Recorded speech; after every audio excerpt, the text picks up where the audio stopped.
Dios eterno, agradecemos el privilegio de acercarnos a tu palabra. Te rogamos que nos permitas tener entendimiento de los pasajes que vamos a ver. Gracias.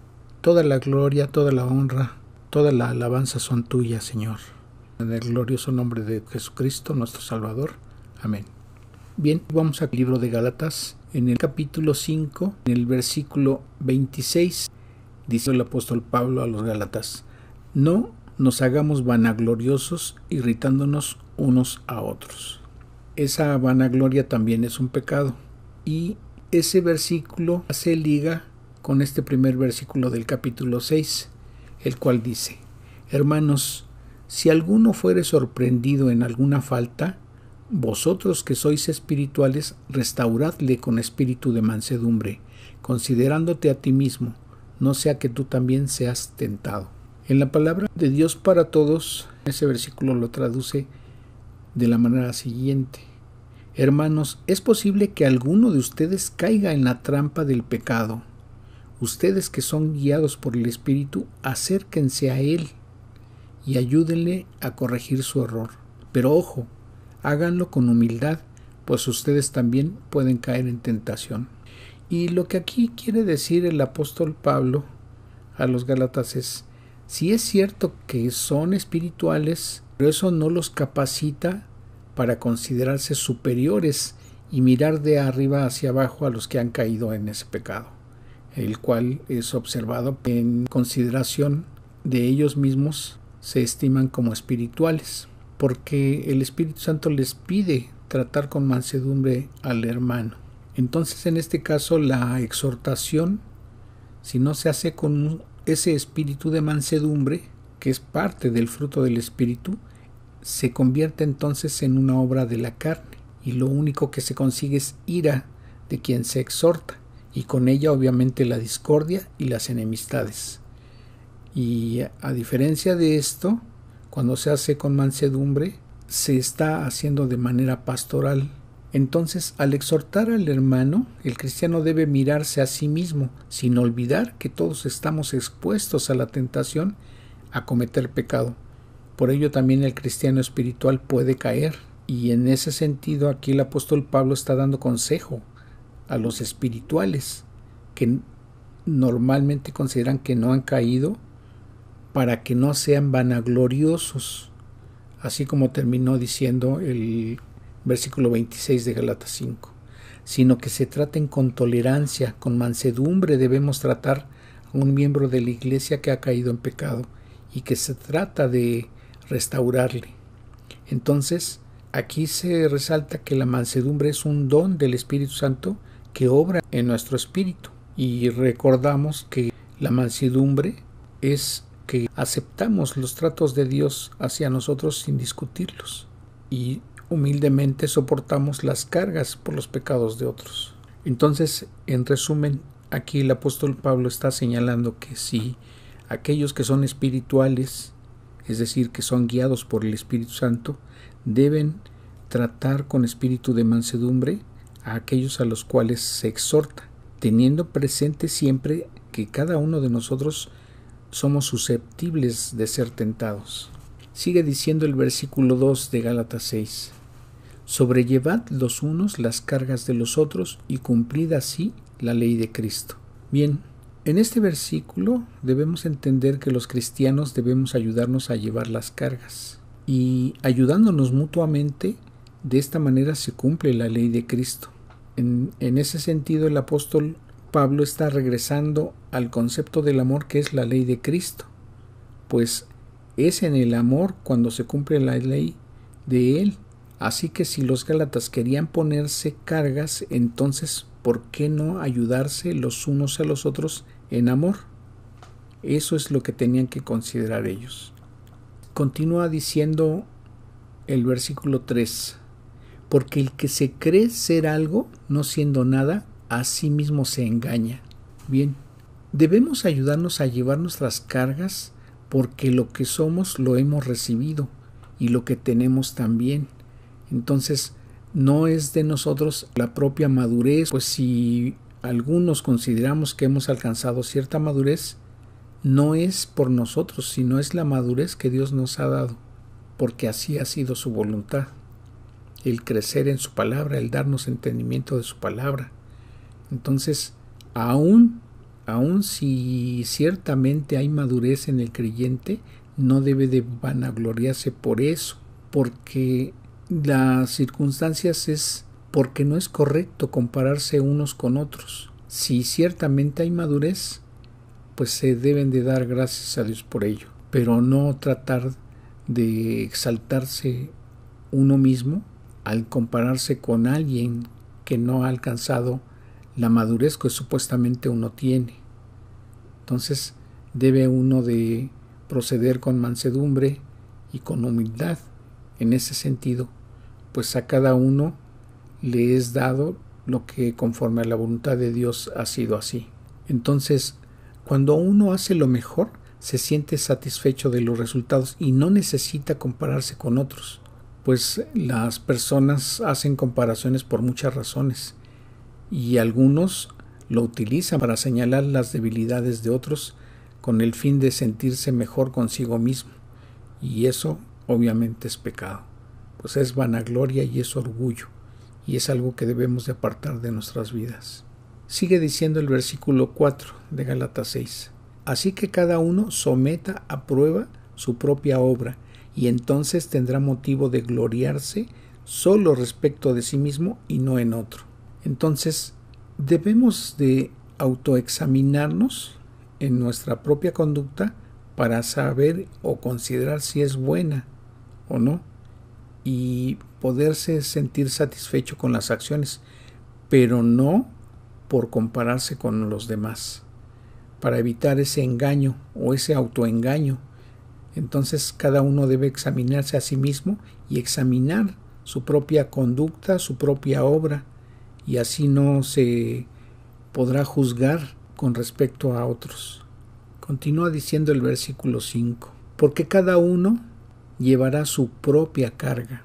Bien, el cristiano tiene que examinar su propia obra y tiene que hacerlo porque es responsable de ello. Tiene que presentarse ante el tribunal de Cristo y allí no podrá comparar sus méritos con los de los demás y pretender que son superiores. Entonces, desde nuestra vida como creyentes aquí en el mundo, debemos de procurar no tratar de compararnos con los demás. Entonces, como se comentó hace un momento, si hay madurez espiritual, gracias a Dios. El gloriarse no es en el sentido de lo que una persona ha hecho por Dios, sino de lo que Dios ha hecho por medio de él. Recordemos que la obra es de él. Recordemos que la palabra de Dios dice que el Señor preparó las obras de antemano para que anduviésemos en ellas. Entonces, no son nuestras obras, sino es la disposición a la cual el creyente se somete a Dios para participar en su obra. Entonces, el comparar su labor con la de otros puede ser engañoso en el sentido de que se piense que se está actuando mejor que el otro y así caer en la vanagloria. Entonces, en ese sentido puede ser negativo cuando se está considerando el actuar de otros con respecto a uno. Entonces, es algo que debemos evitar. Dice el versículo 6, el que es enseñado en la palabra haga partícipe de toda cosa buena al que lo instruye.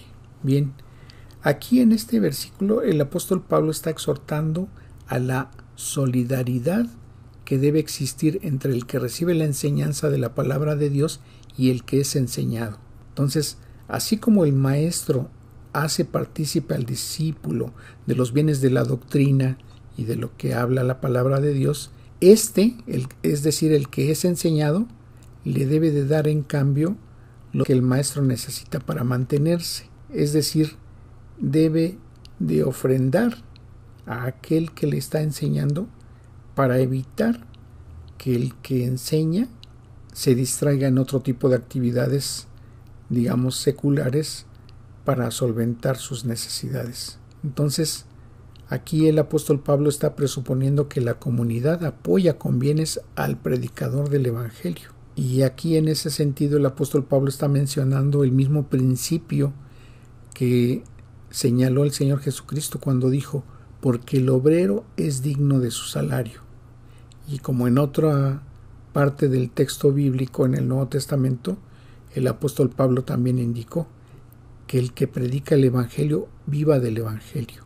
Entonces, en ese sentido, el apóstol Pablo está insistiendo en que debemos de cumplir con nuestra responsabilidad de ofrendar para satisfacer las necesidades de quienes nos enseñan la palabra. Dice el versículo 7: no os engañéis, Dios no puede ser burlado, pues todo lo que el hombre sembrare, eso también segará, es decir, cosechará. Y aquí, en este versículo, el apóstol Pablo está señalando que el carácter de las acciones humanas tiene dos terrenos en el que puede sembrar sus obras, ya sean obras de la carne o acciones en las que intervenga el fruto del Espíritu.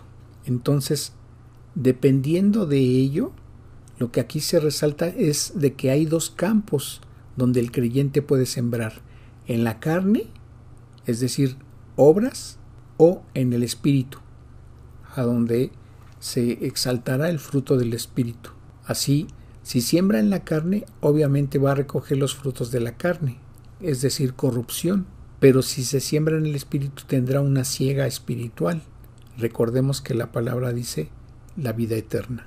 Y esto nos debe de recordar a cada momento de qué manera estamos actuando. Si en nuestras obras de la carne, es decir, satisfaciendo nuestros anhelos, nuestros pensamientos personales, nuestras aspiraciones, y obviamente pues con inclinación al pecado, orgullo, soberbia y pecados que nos llevan de esa manera a vanagloriarnos, a exaltarnos, y esto obviamente a no dar el crédito, a no honrar al Señor, a no darle la gloria ni la alabanza a Él, y eso conduce propiamente a obras de la carne, y de ninguna manera será esto agradable a Dios. Por otra parte, si se actúa con mansedumbre, si se actúa con humildad, si se actúa con honestidad y con la intención de lo que Dios quiere, de qué manera se trabaje en su obra, y esto obviamente producirá honra para Dios, y esto como fruto del Espíritu. Y continúa diciendo el versículo 8: porque el que siembra para su carne, de la carne segará corrupción, mas el que siembra para el Espíritu, del Espíritu segará vida eterna. Y cuando aquí el versículo habla de corrupción, la traducción o la palabra en el griego está indicando podredumbre, y obviamente es algo que lleva a muerte. Entonces, y esto lo podemos notar en la traducción de dos versiones diferentes.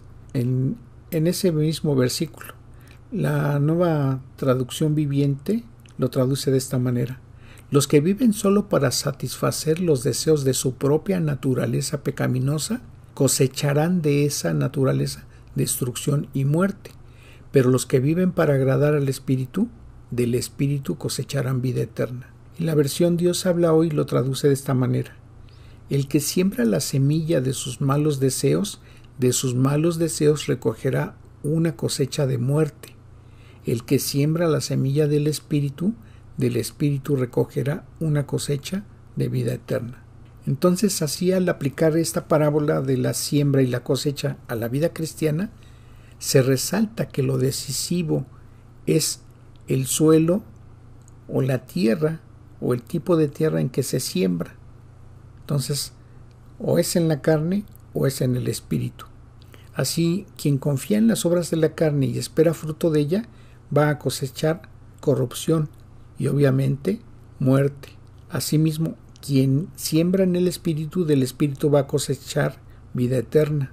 Entonces, quien elige el Espíritu como tierra para sus acciones, es decir, quien se deja guiar por el Espíritu Santo, cosechará vida eterna sobre ese suelo divino.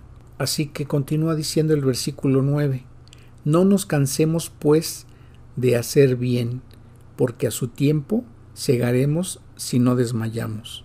Y aquí hay 3 versiones en las que podemos ver de qué manera lo traducen. La versión Kadosh dice: por tanto no nos cansemos de hacer lo que es bueno, pues si no nos damos por vencidos, en su tiempo recogeremos la cosecha. La Nueva Traducción Viviente lo traduce de esta manera: así que no nos cansemos de hacer el bien, a su debido tiempo cosecharemos numerosas bendiciones si no nos damos por vencidos. Y la versión Palabra de Dios para Todos, la traducción la hace de esta manera: no debemos cansarnos de hacer el bien, si no nos rendimos tendremos una buena cosecha en el momento apropiado. Entonces, sembrar en el Espíritu significa hacer el bien guiándose por el Espíritu y por su voluntad. Entonces la cosecha llega a su tiempo. ¿Qué significa esto? Pongamos un ejemplo. En el caso del campesino, cuando siembra la semilla, esto lleva un tiempo en el cual esa semilla recibe agua y empieza a crecer la plantita para que después, cuando tenga cierta madurez, dé su fruto. Y hasta que ese fruto está en una condición en la cual se puede cosechar, es decir, se puede segar, se puede cortar para que pueda ser consumido, hasta entonces se está tomando o se está recogiendo eso que se sembró. Y obviamente es en el tiempo que tuvo que llevarse para que se diera esto. Entonces, cuando nosotros participamos en la obra de Dios, probablemente no nos toque ver en un tiempo breve los frutos de ese trabajo. Así que la palabra de Dios nos está invitando a que no nos cansemos, a que no dejemos de trabajar, a que no desmayemos, porque en su tiempo vamos a ver ese fruto, vamos a cosechar el producto de ese trabajo y obviamente será de bendición. Entonces, aquellos que son pastores, aquellos que son predicadores, aquellos que son maestros de la palabra, deben de trabajar en todo tiempo, en todo momento, y en el tiempo en que Dios lo tenga dispuesto, el fruto de ese trabajo se va a cosechar, se va a recibir, se va a ver y se va a tener como una bendición. Eso es lo que nos está diciendo ese versículo 9. Y continúa diciendo el versículo 10. Así que según tengamos oportunidad, hagamos bien a todos y mayormente a los de la familia de la fe. No es que Dios esté haciendo aquí una diferencia entre un creyente y un no creyente en el sentido discriminatorio, pero sí, como hijos de Dios, nos pide que la preferencia se dé en ese sentido, en el sentido espiritual, en el sentido material, a los que pertenecen a la familia de la fe.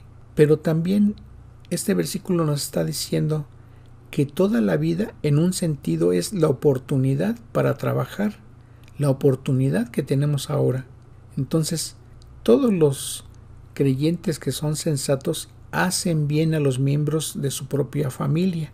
Y entonces los que son de la familia de la fe son los que se tiene preferencia en el sentido de prioridad. Dice el versículo 11: mirad con cuán grandes letras os escribo de mi propia mano. Este versículo nos da a entender que el apóstol Pablo había dictado su carta a un colaborador, pero ahora, a partir de este momento, el apóstol está escribiendo de su puño y letra. Se cree que debido a la debilidad de sus ojos o al padecimiento que él tenía, Pablo escribió en letras grandes. Parece que Pablo tenía dificultad en escribir por causa de su vista, y esto lo hizo escribir las letras más grandes que de lo ordinario. Recordemos que ya anteriormente él había mencionado que aún por el aspecto que tenía, la apariencia de su rostro, por la cuestión de sus ojos, los gálatas no habían mostrado hacia él repugnancia ni aversión, sino que lo habían recibido como si hubieran recibido al mismo Señor Jesucristo. Y aquí esta mención que hace él en este versículo nos da a entender que sí, propiamente tenía un padecimiento en los ojos y esto lo llevaba a escribir con letras de tamaño más grande. Entonces podemos entender más acerca de este asunto que él padecía y que en la segunda carta a los Corintios él llamó el aguijón en su carne.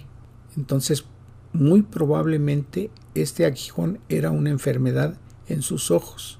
Continúa diciendo el versículo 12: todos los que quieren agradar en la carne, estos os obligan a que os circuncidéis solamente para no padecer persecución a causa de la cruz de Cristo. Bien, el apóstol Pablo defiende su apostolado, defiende su autoridad como ministro de la palabra ante ellos y señala a los judaizantes acerca de sus intenciones para apartar a los gálatas del evangelio verdadero que el apóstol les había predicado. Entonces, aquí en este momento Pablo está descubriendo a sus adversarios diciendo quiénes son aquellos y qué es lo que querían. Ellos intentaban implantar la circuncisión entre los gálatas, pero esto con una intención. ¿Qué motivo tenían ellos para hacer esto?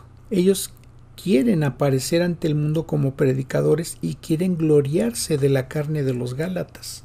Entonces, el motivo que se está manifestando en ellos es egoísta, pues no quieren padecer la persecución por la cruz de Cristo. Es decir, si predicasen la cruz de Cristo sin quitar nada, serían perseguidos por los judíos. En cambio, prefieren predicar la circuncisión como camino de salvación, que obviamente sabemos que esto no iba a ser posible así. Entonces, la doctrina de los judaizantes solamente era externa, y el deseo de ellos era para impresionar a otros externamente. Entonces, ellos no estaban preocupados por agradar a Dios, sino en impresionar a otros por medio de legalismo. Y en este sentido continúa diciendo el versículo 13: porque ni aun los mismos que se circuncidan guardan la ley, pero quieren que vosotros os circuncidéis para gloriarse en vuestra carne. Y aquí podemos ver dos traducciones de qué manera lo traducen en estas dos versiones.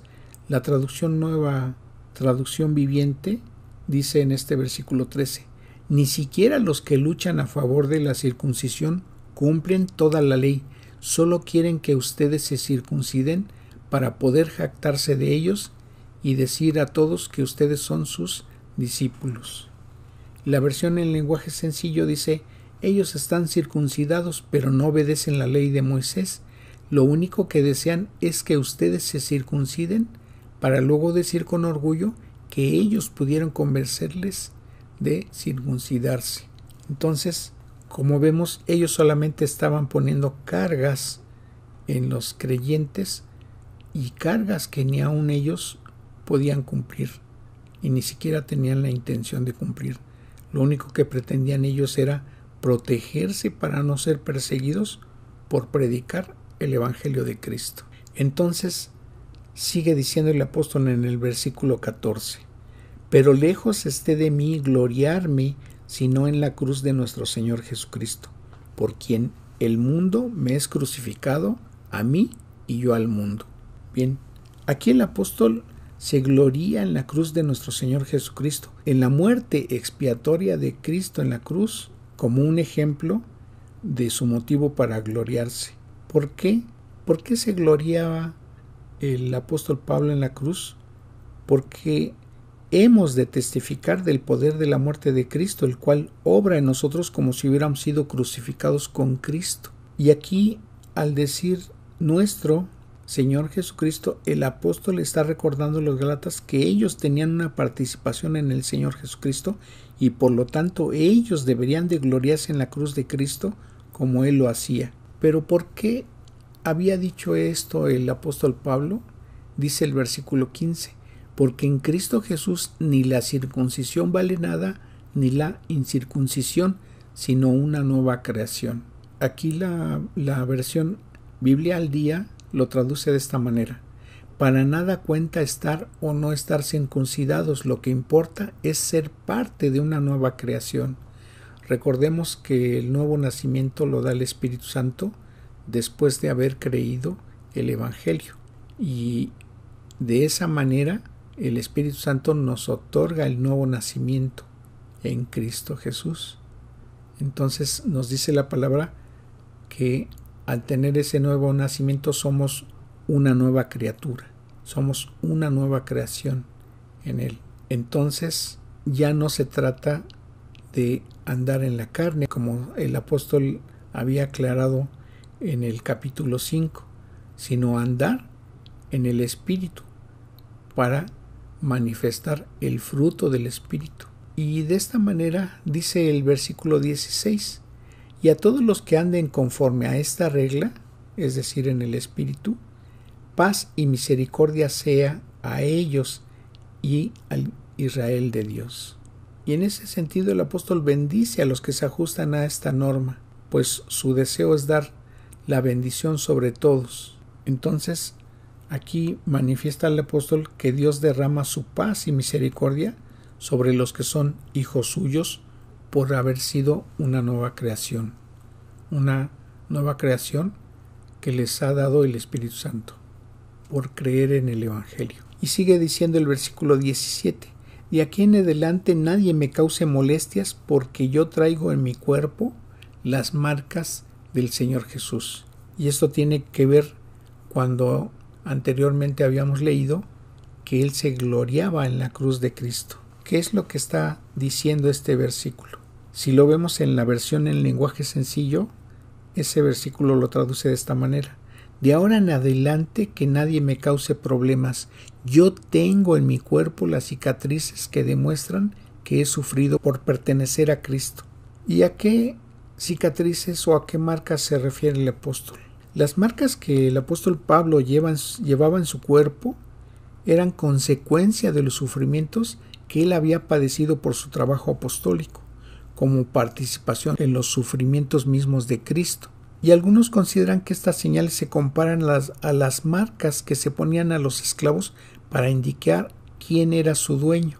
Entonces, el apóstol estaba asimilando que lo que había padecido en su cuerpo por la persecución que él había tenido, por las ocasiones en que lo apedrearon, por las ocasiones en que lo lastimaron con látigo, por las ocasiones en que fue golpeado, él había quedado con cicatrices, pero él, lejos de verlo como un padecimiento común, como una consecuencia de la persecución que él había tenido, él lo estaba asimilando como si hubiera sido una señal en su cuerpo o una marca que había permitido su propietario, su dueño, el que lo había sacado, el que lo había comprado para liberarlo de la esclavitud. Entonces, de esa manera el apóstol se estaba asimilando a un esclavo del Señor por las marcas que llevaba en su cuerpo, y se estaba asimilando como si él fuera su esclavo, porque llevaba esas marcas como consecuencia del padecimiento que había tenido por participar en la obra del Señor. Entonces el apóstol Pablo les está pidiendo que no lo molesten, porque les recuerda que las marcas de Jesús en su cuerpo las tiene por una manera así como de estigma, porque él las había padecido por el nombre de Cristo. Entonces les recordaba que muchas de las persecuciones que había sufrido habían sido causadas por los judíos que no querían que Pablo les predicase la cruz de Cristo. Así nosotros como cristianos debemos de preguntarnos todos los días si nuestras cicatrices que están en nuestros cuerpos o en nuestras mentes, en nuestros pensamientos o en nuestras circunstancias, por causa de complacer ¿qué? ¿Nuestra carne o por causa del Evangelio de Cristo? Termina diciendo este capítulo 6 del libro de Gálatas en el versículo 18: Hermanos, la gracia de nuestro Señor Jesucristo sea con vuestro espíritu. Amén. Y aquí el apóstol Pablo está concluyendo como si hubiera vuelto a ganar ya a los Gálatas. Así, la última palabra que les está dirigiendo es de bendición. Y obviamente consideramos que después de todas las maneras en que él argumentó a lo largo de esta epístola acerca de los que se oponían a su predicación, acerca de los judaizantes que estaban llevando a que se circuncidaran los gálatas, él obviamente había tenido victoria.